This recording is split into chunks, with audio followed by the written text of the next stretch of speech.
Hello, everyone, and welcome to the next edition of the webinar series, where this time we actually have another author in sales.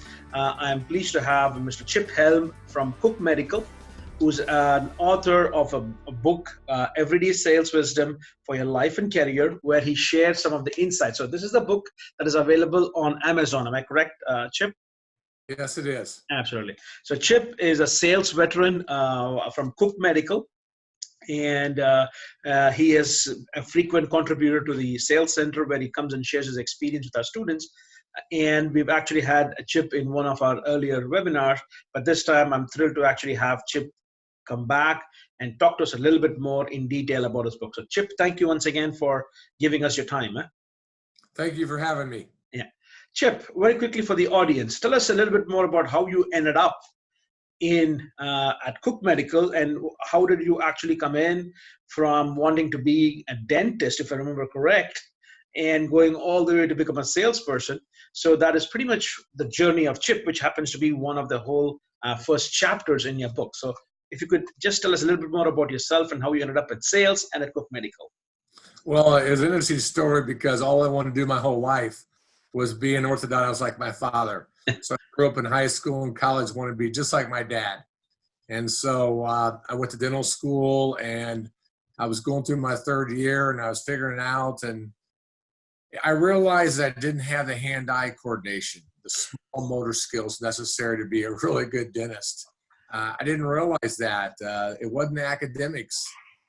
It was the small hand motor skills, and all my friends would be out at the bars having some nice beers, enjoying nightlife, and I was still back in the apartment trying to wax teeth and try to work on these dental forms that you have back in dental school, and I was struggling. And so I had to make a decision, or maybe the decision would have been made for me, that dental school wasn't for me. So I went home one day over Father's Day. It happened to be my father's birthday. I'd given him a card. I shared that heartfelt card with my father. We both shed some tears because he had no idea that I was having problems in dental school. So fortunately, I had a mentor. His name was Bill Armstrong, and at Indiana University, he was head of the IU Foundation. And he said, "Chip, I got a great company for you." And so I went on to get a couple of interviews. I got lucky, and I started my career, and I've been with the same medical company for the last 35 years. And my journey from, as you would say, from dental school potential to sales. What resonates with me, based on my experience of other professionals who've been in sales as well, is unlike the newer generation, a lot of the people I talk to who are in sales actually stumbled into sales.